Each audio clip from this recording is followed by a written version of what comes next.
Don't sign anything with a publisher without taking legal advice first. You can focus on the core, the most important thing, which is the game design. For a particular game to come to you as a like game design document or at least a pitch stage to a completion stage when you onboarding them, like what is the total process timing? In single player, Human Fall Flat is a fun puzzle game, but multiplayer, it's funny. It's hilarious. Yeah. Whenever any developer comes to you, right, with their games, so do you welcome every genre of developers or every genre of games, or is there any particular genre that you look forward for your future publishing establishment? So we have a chief content officer. Right. We have a game acquisition manager. We have a play testing team. Okay. And we have a commercial department. It's 2025, you deal with Nazara, and it was a pretty big deal, I believe so. So as a parent company, how do you see Nazara Technologies, uplift Curve Games in the future? When we went from Curve Studios to Curve Digital, that was because we were one of the very first digital publishers, as in we weren't making boxes for retail. So whenever a publisher look at the GDD or at least talk with the developer in the very discovery stage, there is something called idea and market validation they look over. Apart from this, is there any certain red flag publisher check in the developer, or the developer should be aware of this? So basically, what are the common commercial models do you follow when it comes to equity split or royalty split, or advancement for the next milestone based payments, or what is the scenario you actually take care of when it comes to onboarding a particular developer? I think in life it's nice to know that you've got a good, reliable parent that loves you. Yes, of course it does. And I hope so, Nitish Peterson as a person, I have seen your photographs together, so probably you both had a lovely time. So how was he as a person?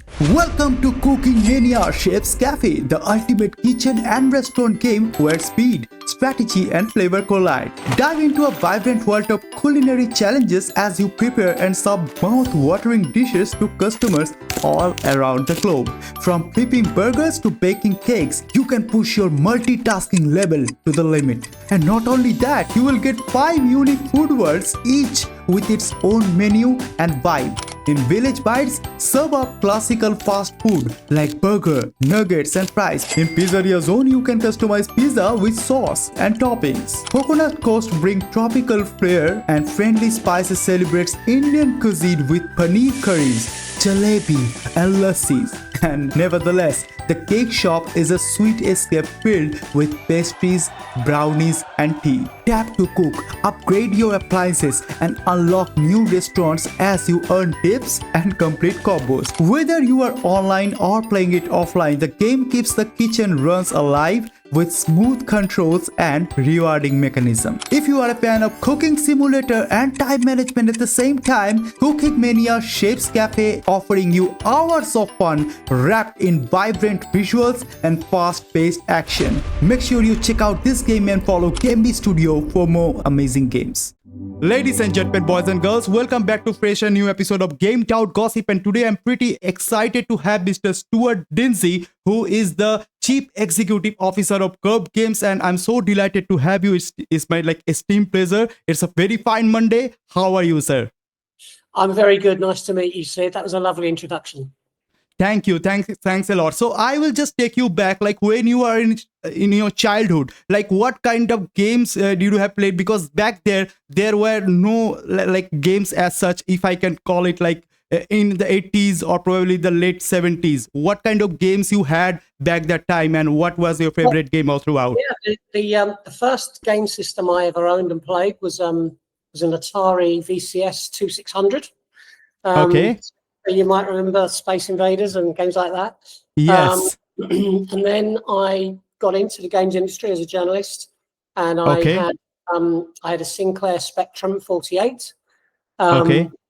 And I'm into football, so I remember a game called Match Day, which I loved very much, and Football Manager. I wasn't a huge gamer as such, but I got into the industry as a journalist, business journalist, when I was 19. On the very first trade magazine for the games industry in Europe called Computer Trade Weekly. And I became editor at 21. And then I ran that for 10 years. and then launched my own media company, and built that up across lots of other entertainment sectors until eventually I sold that to an American media group and then got involved with Curve Games in 2013. Yes, so since Curve Game was there back then, probably founded on 2005, and you know in Curve Games from 2013, I believe. Yeah. So from Yeah. 2008 to 2014, I can see like Curve Games as was also served as a developer as well. Yes. So after that, Curve Games just stopped developing and start publishing. So is there any particular reason for that? Yeah, the initial founders of Curve had a number of different development companies, and Curve Studios was a development company, but it was a work for hire company. So they would create games or ports for big companies like Activision and Nintendo and companies like that. And then they realized that there was an opportunity when the digital stores started to appear, when PlayStation launched a digital store particularly, and when Nintendo launched their first digital store with the Wii U, they realized that there was an opportunity to take Steam games. I don't know if you've heard of a Steam game called Thomas Was Alone, which was very big about 15 years. And they could work with the developer and port it onto console and then publish it. So they would be doing development work and publishing onto the digital stores. They never did physical games. It was only digital, which was a new emerging part of the games industry in Europe. Yes. So the company kind of went from developer to developer and publisher. Okay. And work for hire is quite a difficult sector because you have to keep finding more work. Whereas finding in exciting games which could be ported and then published on console was an emerging space. So when I arrived, we moved away from being a developer and actually worked with indies, small studios, where we would find the game and we would then publish the game on those formats. We would fund the game and market the game, bring it to market, so that the developer could just focus on making the game and not all the boring stuff. Stuart, was that like a big advantage for you because being a developer and have a in-house developing team, you just know the nitty gritty of each game and each game genre. So is there any way helping you out to take out or curate some great game developers to publish their games? Yes, it was the early days of digital publishing, and the fact that Curve was originally and had been a developer definitely gave Curve an advantage. We weren't part of the traditional market, which was putting games in boxes and selling into retail. So we had a first mover advantage when the emergence of indie stores and indie developers came through. And Curve were a very small company, but we didn't have any of the big publisher corporate costs or habits. So we were a very small business for quite a long time. Up until about 2016, 17, we were only turning over a couple of $1 million. We were a small company publishing small games. But then we struck gold in 2017 when we had hits with games like Bomber Crew and Human Fall Flat. Yes, Human Fall Flat. Well. Yes, everyone know this game, and I believe that after the publishing that particular game, Curve Games had some like really good footfall when it comes to the publishing sector of the gaming industry. Yes, suddenly we started winning awards, and we became quite famous. We also had a hit with, as I said, with Bomber Crew. We had a hit with a game called Flame in the Flood that was very successful as well. And it was really Human Fall Flat had started off as a single player game, and we'd had it'd been out for about a year, and then we added multiplayer to Human Fall Flat, and it was picked up by a Chinese streamer who was very big on PUBG. Yes, and he had millions and millions of people watching him play PUBG, and then he would stop and to take a break and have some fun rather than the intensity of PUBG. He would play Fall Flat. And that was really what gave it the big boost on Steam. And multiplayer changes the game. In single player, Human Fall Flat is a fun puzzle game. But multiplayer, it's funny. It's hilarious. Yeah. Game of Yes, Thrones. it's hilarious. Actually, it's a physics-based game. I actually played for some time, and I really do believe that recently you have launched another game called Wobbly Life, if I'm not wrong, and that's kind of a same game genre as well as the Human Fall Flat. Yes, it's similar. It's physics based and it's funny. You've got a character who sort of walks funny and falls over. But the difference is it's an open world environment. So whereas Human Fall Flat is about solving puzzles and getting through rooms and scenarios, Wobbly Life is like Grand Theft Auto for kids. Yes. Okay, since we go to the nitty-gritty question of the publisher, as the developer have all the questions I have with me right now, but I would really like to know that before Curve Games, it was happened to be like Curve Digital, if I'm not wrong. So what was the transition and history all about? The thing is, when we went from Curve Studios to Curve Digital, that was because we were one of the very first digital publishers, as in we weren't making boxes for retail. So the word digital helped to explain what we did. But as a few years went by and everybody started publishing digitally directly through the stores like the PlayStation Store online or Steam. Yes. The word digital wasn't really needed to differentiate ourselves. So we felt actually, and as we got bigger, we felt Curve Games was a better brand. Right. So since you have told the like digital version, you actually all been through. So right now my question will be like, there are also some publisher who is giving out, physical copies. And I do believe if you go with physical copies, there are some sort of global warming issues as well, because you have to tend to have some factories, to get the CDs or the Blu-rays done. So what's your approach with that? Historically, we didn't do physical at all. That's why we called Curve Digital. We didn't do it at all. We've never really done it very much. We don't take on the risk of building the physical versions. We work with a partner called U&I in the US, and they create those versions for us and sell them around the world to different distributors. Yes. It's not something we focus on. We've never focused on it as a business. Yes, Stuart, since you said that you were never focused on that particular genre, the niche, I could say that like there are some other gamers as well who have like a PlayStation console with a disc version. So what they do, they just buy the disc and they sell the disc, and in this way they can just play the game with small amount of price. If they go digital, then they have to acquire the game and they have to have the license at least, and they have to pay the total price of it, and that will be much higher than a physical version. So what's your take on that?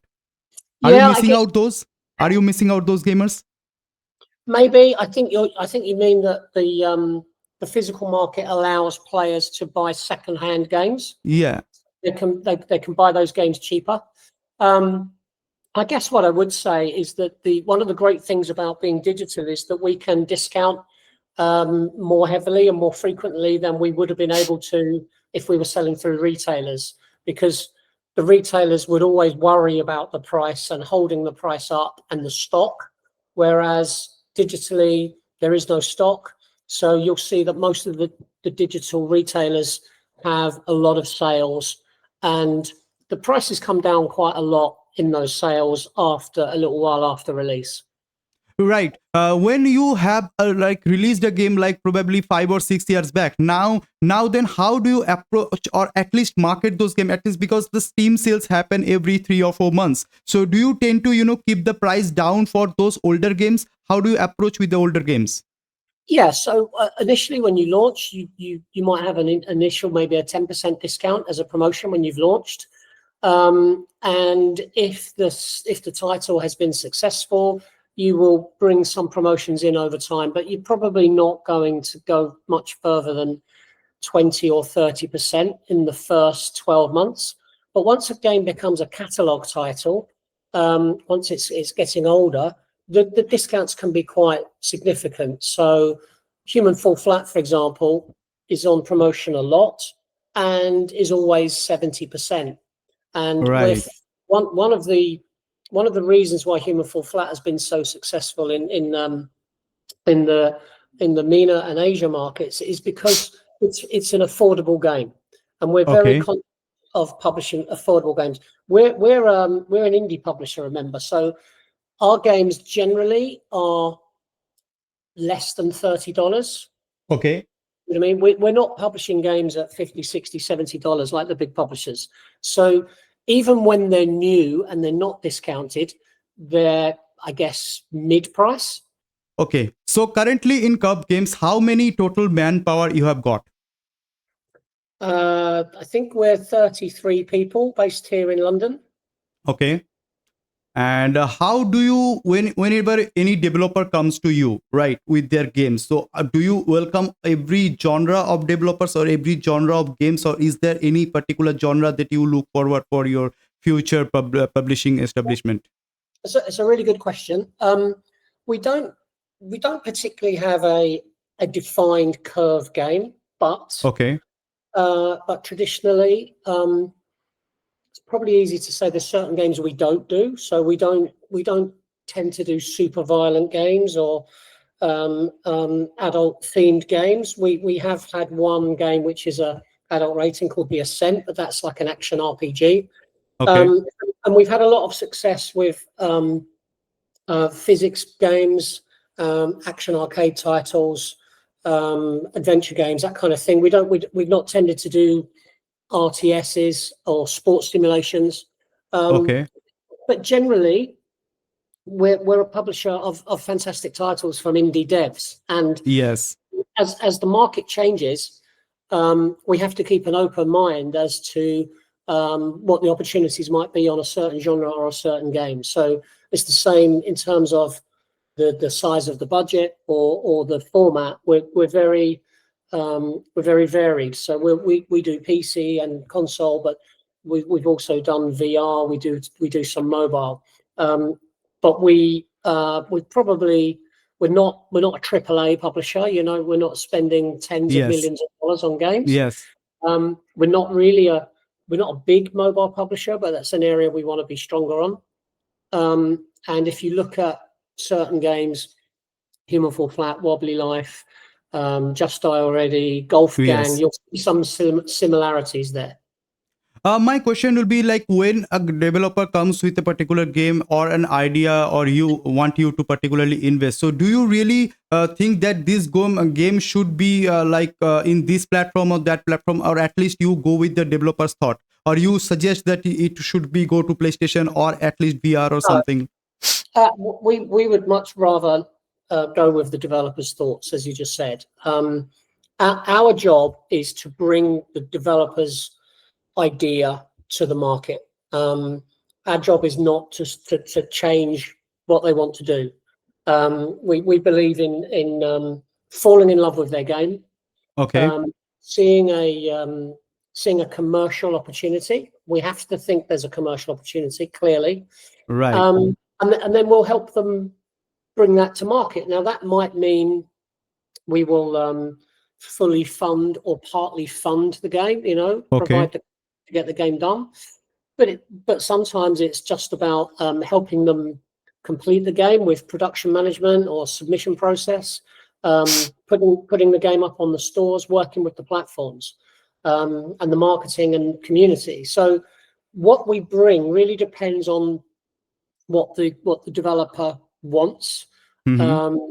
But we have no hard and fast rules, and those developers can be anywhere in the world. Yeah. Right. And we're very we're very strong in the Asian market. Generally, we're owned by an Indian company, Okay. and we're very keen to talk to developers from different areas, different regions.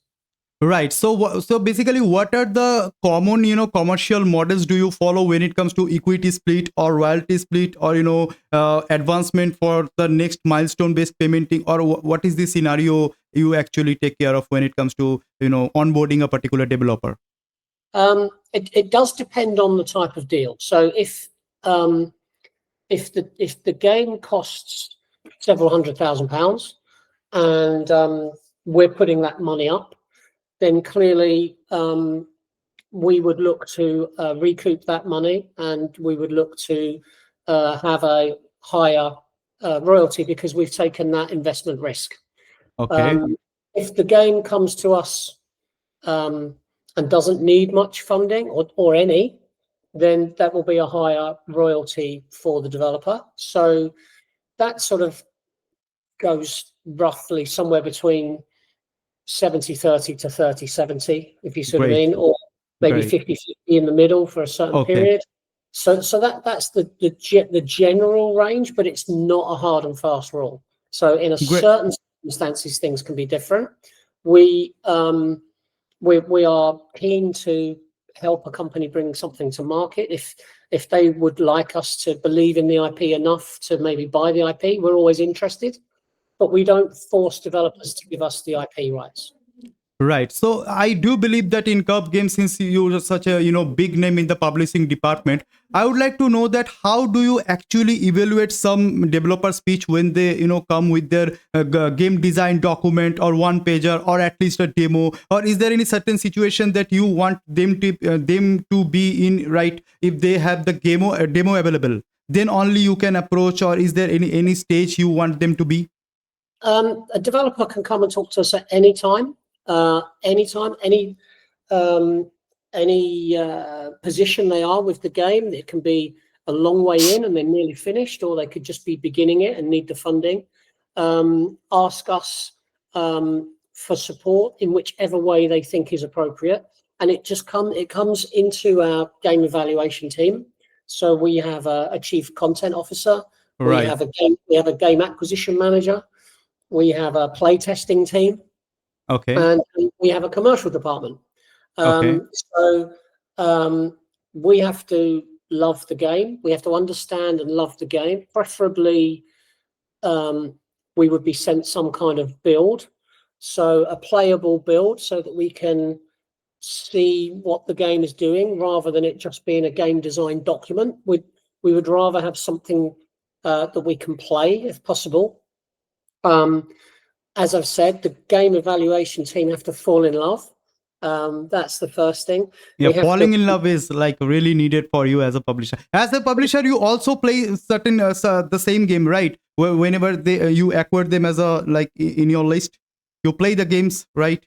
Yeah. We have a play testing team. So think of it as going through different rounds. So they have to get through the first round, which is the game evaluation team wanting to know more, wanting a build.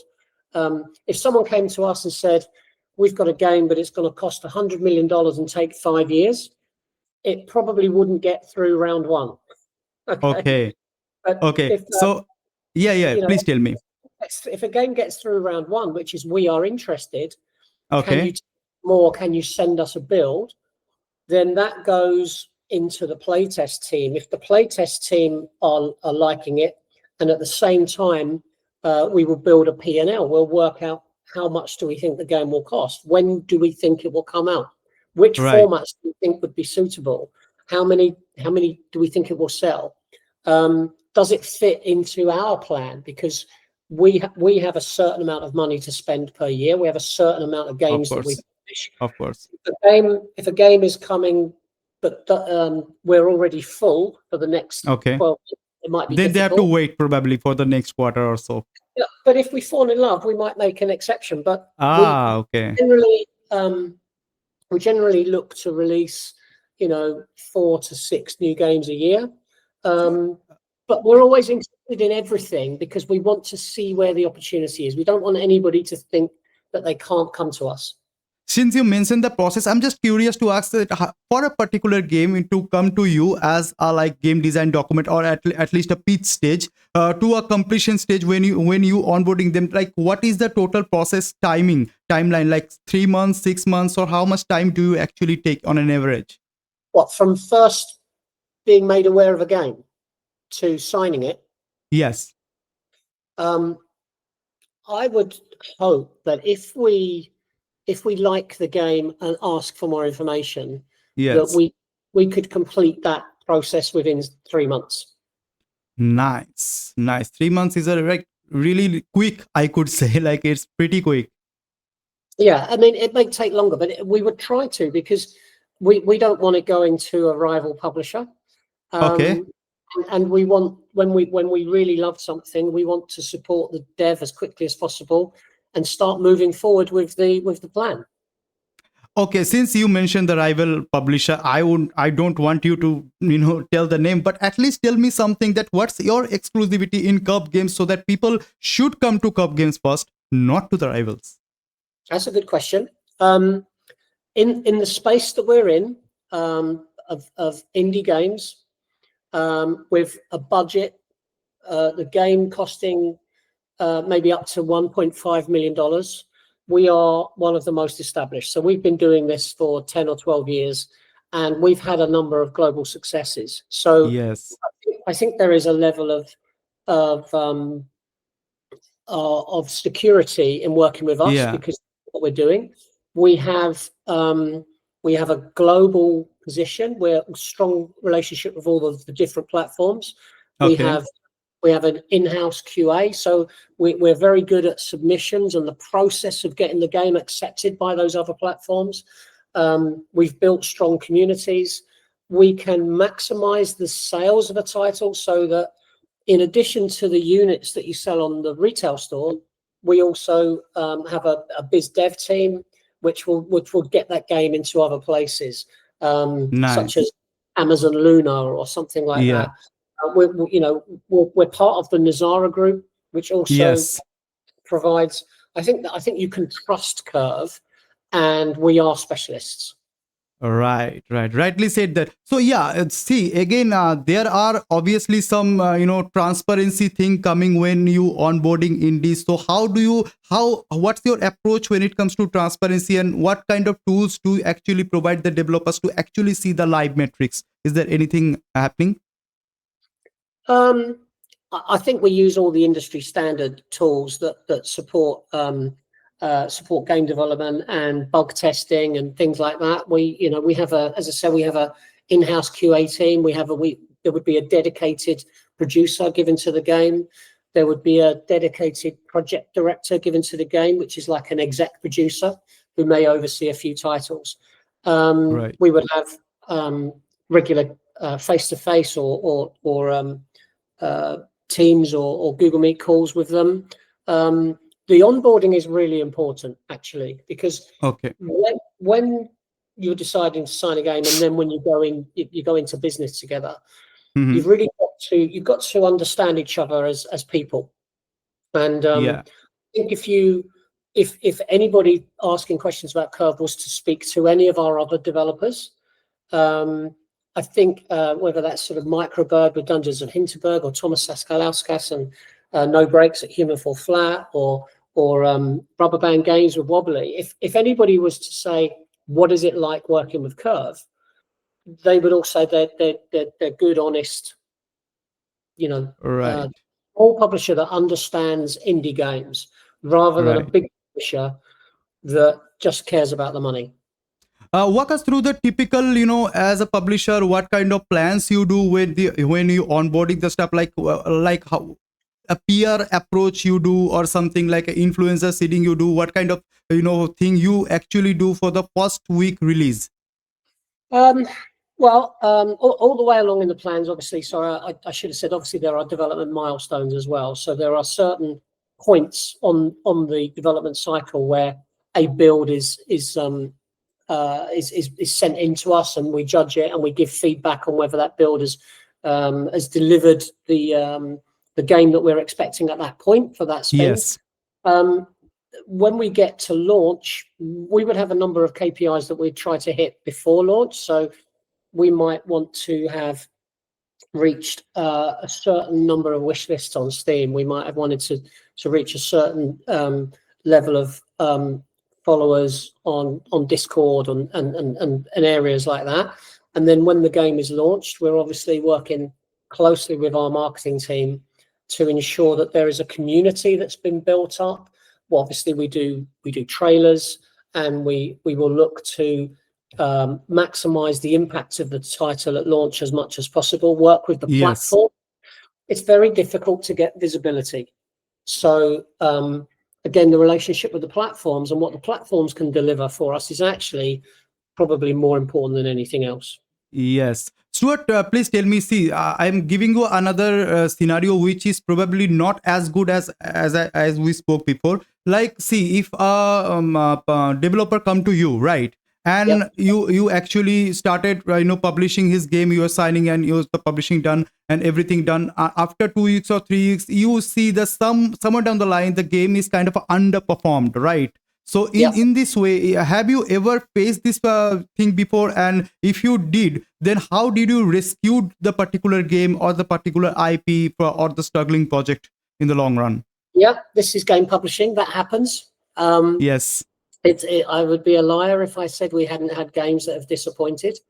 We will speak to the developer and try and understand what we think. We'll look at those initial sales. Obviously, we can look at community comments Okay. and try to understand if there's something inherently in the game that needs addressing. So I Right. don't know if the game has got too many bugs.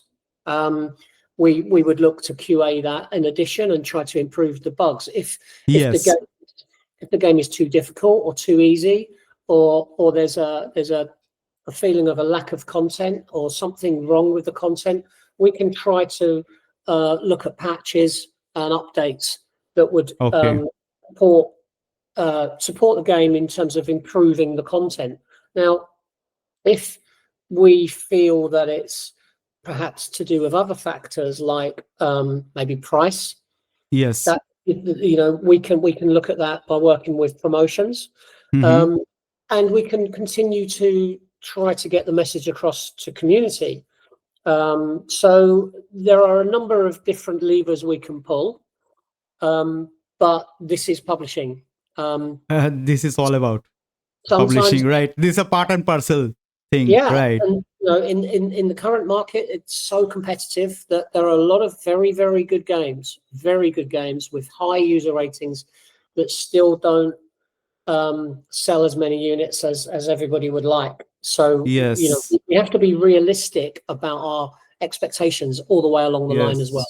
Yes. Is even if I just go with the history that 50 plus games each day coming, in the gaming sector, right? Yep. 50 plus games in Steam, Epic, and all kind of platforms. If we just merge it together. So yeah, my next question will be like, suppose if a game probably running IP and they have launched their first game Bootstrap, and for the second game they need some publishing. They feel like, okay, we cannot do anymore, it is getting bigger, I need a publisher. So in this way, how are you dealing with this kind of existing IP ownership, or sequel or a DLC or a merchandising rights? That's a really good question. I mean, if you look at Wobbly Life, for Yeah. example, Wobbly Life is a team of just four people in Okay. England who make the game, and the game has been around for 4 or 5 years. I think it launched some around the end of the pandemic. It's been incredibly successful, and they're a small team. So last year we took over some publishing support for them and just helped them maximize the game across their existing formats. And then this year, we actually took over the Nintendo Switch rights Okay. and mobile and other formats, so that the development team could focus on what they're doing, because they're working on a new 1.0 update for the original Yes. game. And we would go and find a porting studio that would make a brilliant version of the game on Switch, and we would fund that as well. Yes. And then bring that to market on that format, so that the team working on the core game don't have to think about it. They just have to be listening to us when we're giving the updates. That's where I guess what we're saying is, as a publisher, is if you let us take over certain aspects of this game, certain opportunities, you can focus on the core, the most important thing, which is the game design and your own community. And we can, if you like, distribute it to a wider audience, or we can help you do additional things with the game that you won't get round to otherwise. So my next question will be, since Nazara is in the house right now, It's 2025 you deal with Nazara, and it was a pretty big deal, I believe so. So as a parent company, how do you see Nazara Technologies, uplift Curve Games in the future? I think the important thing is that we have found a good home that can take a long-term view of Curve as a games publisher with ambition. Okay. I think we will be able to tap into their ecosystem. So they are Okay. already very very well connected, for example, with Indian game developers and the rising indie scene there, and that will allow us to potentially work with some new developers, smaller developers, different types of games. I think that's Mm-hmm. great. I think Nazara are going to continue to grow, and as they grow, there will be certain skills that they have, perhaps from other companies in the group, if they Yeah. continue to add companies in the games market that might give us benefit. Anything from they're very strong on user acquisition because of Yes. their mobile capabilities that we can learn from, or they might acquire a company that gives us an opportunity to access more content. Right. I think the important thing is that I think in life it's nice to know that you've got a good, reliable parent that loves you.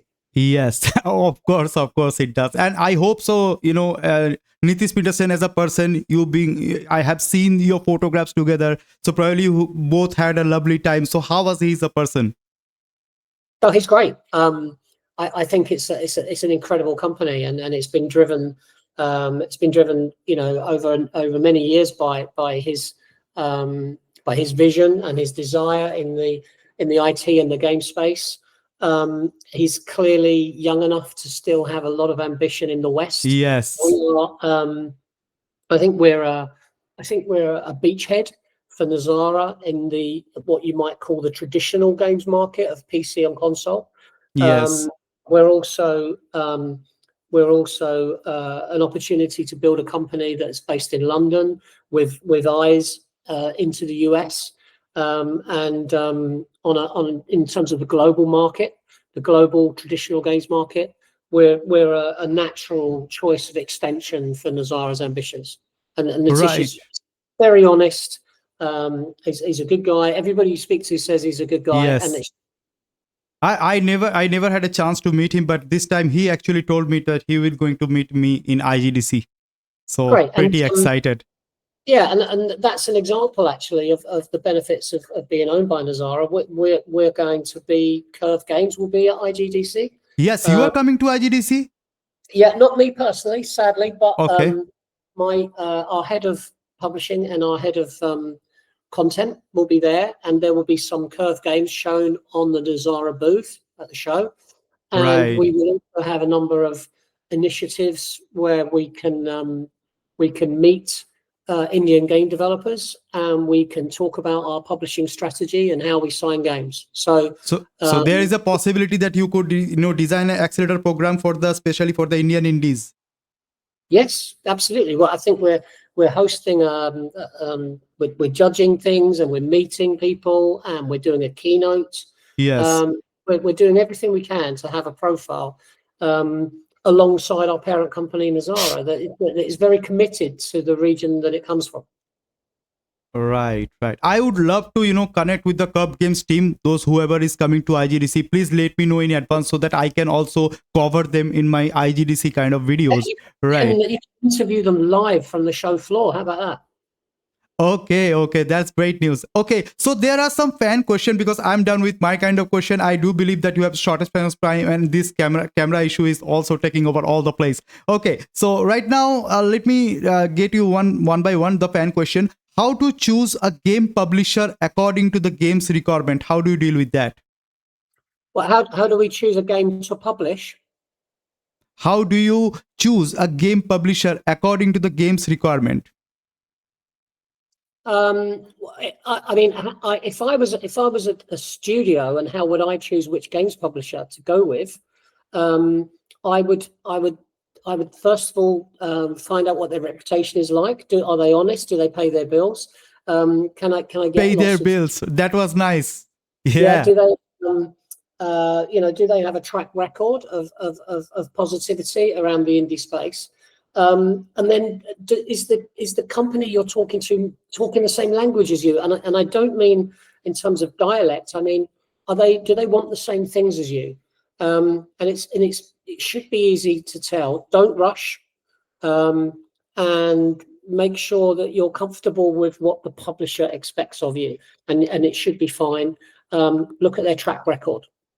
Right. So whenever a publisher look at the GDD or at least talk with the developer in the very discovery stage, there is something called idea and market validation they look over. Apart from this, is there any certain red flag a publisher, check in the developer, or the developer should be aware of this? I would just try to make sure that there's enough synergy between you two on the types of games the publisher has done, published in the past, the size of studios they've worked with in the past, the confidence that there is around the company and the project, the honesty there's been in the early meetings. And as I say, just take some time, talk to others, get a third party to give you an opinion, and be honest about, have a genuine view on, as much as you love your game, everybody loves the game they Yes. make. Yes. You've got to have a realism about where this game sits in the market and what the likely outcome will be when it goes on sale.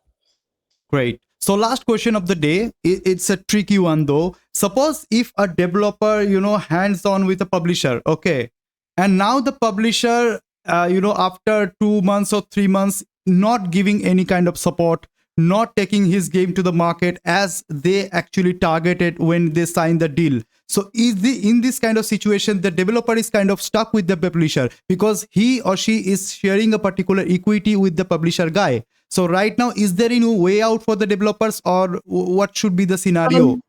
Well, if I'm a developer, I need to make sure I have a good lawyer. Okay. Oh, okay.